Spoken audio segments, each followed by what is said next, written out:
خواجہ صاحب کیسے آپ کو لگتا ہے کہ آج الیکشن کمیشن جو ہے وہ ذرا اپ فرنٹ ہو کے بڑا ایکٹیو ہو کے ساری چیز کو دیکھے؟ پچھلی بار تو وہ گم ہی ہو گئے تھے راجہ صاحب، تو اس بار آئی ہوپ کہ وہ گم نہیں ہوں گے اور جلدی جلدی ریزلٹس جو ہیں وہ آ جائیں گے جیسے جیسے گنتی مکمل ہوتی جائے گی پولنگ نہیں، آپ نے درست کہا ہے کہ جب ملک بھر میں انتخابات ہو رہے ہوتے ہیں تو بہت بڑی ایکسرسائز ہوتی ہے. وہ کوئی اونچ نیچ ہو جانا، سسٹم کا بیٹھ جانا، تو یہ تو اس کو تو مارجن دیا جا سکتا ہے. لیکن اب جب کہ بالکل 22 حلقوں میں انتخابات ہو رہے ہیں تو اب کوئی سسٹم، ابھی تک تو کوئی دیکھیں نا شکایت بھی ایسی سامنے نہیں آئی ہے، کسی مخالف نے بھی نہیں لگایا.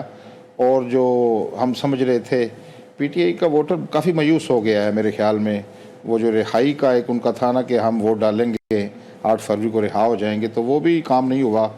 اور دوسرا پنجاب میں جیسے مریم نواز صاحبہ نے جس طرح انہوں نے کارکردگی دکھائی ہے اپنی، اور پہلے 2 ماہ میں آپ نے دیکھا کہ انہوں نے آٹے کا جو 20 کلو کا تھیلا ہے اس میں 600 روپے کی کمی لائی ہے. اور یہ اگر من آٹے کی قیمت میں 1200 روپے کمی ہے، روٹی کی قیمت 16 روپے کی ہے. تو اس طرح کے اقدامات بھی بڑے لوگ دیکھتے ہیں، ان کو بھی ویٹیج دیتے ہیں، ووٹرز دیتا ہے کہ مہنگائی شاید کم ہو، مزید کم ہو، بجلی کے بل بھی کم ہو اور باقی چیزیں بھی کم ہوں.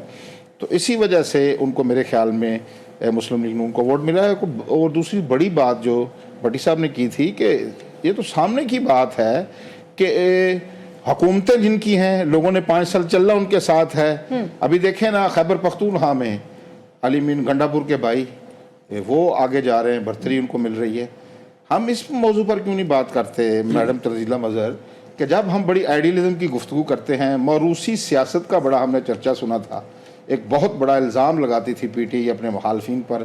تو کیا جو پی ٹی آئی کے بڑے رہنما ہیں وہ سارے خیبر پختونخوا میں ختم ہو گئے ہیں؟ کیا علی مین گنڈا پور کے جو بھائی ہیں اس کے علاوہ کوئی ان کو ایسا امیدوار نہیں ملا جو ڈی آئی خان سے انتخاب لڑے؟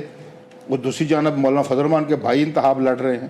یہ تو روایتی پارٹیاں ہیں. مسلم لیگ نون کے جو احسن اقبال ہیں ان کے صاحبزادے لڑ رہے ہیں. یہ موروثیت کیا نتیجہ اخذ کرے گی؟ کیا ہم ان کے پہلے دادا، پھر باپ، پھر ان کے پوتوں کے یہ حکومت چلتی رہے گی؟ Ali Pervaiz Malik ji for that matter M N A کے بیٹے ہیں. پرویز ملک کے صاحبزادے لڑنے، کیا مسلم لیگ نون کے ورکرز لاہور میں ختم ہو گئے ہیں؟ نہیں، ان کی والدہ بھی ایم این اے ہے نا، مطلب ایم این اے ہے. تو یہ ہے کہ یہ تمام جو پارٹیز ہیں، یہ ہم تو بڑا مطالبہ تو بہت کرتے ہیں، بڑی آئیڈیلزم کی گفتگو کرتے ہیں. نہیں دیکھیں جی آزادی ہونی چاہیے، سیاستدانوں کے حوالے کیا جانا چاہیے.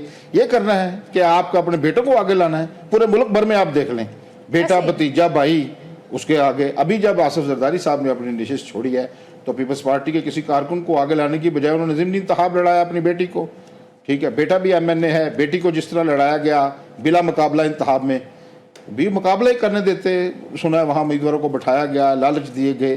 تو پہلے سیاسی جماعتوں کو اگر انہوں نے اپنے جو ادارہ جاتی مضبوطی ہے، جو ڈیموکریسی کا تصور ہے وہ لانا ہے. آپ جماعت اسلامی کو جتنا برا بھلا کہیں، کتنی اچھی روایت انہوں نے قائم کی ہے، کوئی موروثیت نہیں ان میں.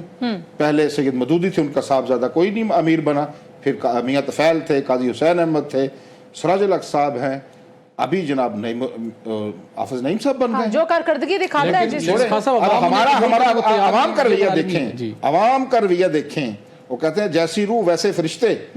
عوامی رویہ دیکھیں کہ ان پارٹیوں کو جن میں ڈیموکریسی ہے، اور دیکھیں ایسی آئیڈیل ڈیموکریسی کہ کوئی شخص امیر کا امیدوار نہیں بن سکتا، شورا 3 نام منتخب کرتی ہے، اور کوئی بندہ اپنی عمارت کے حق میں ووٹ بھی نہیں مانگ سکتا. آپ کی بات آگے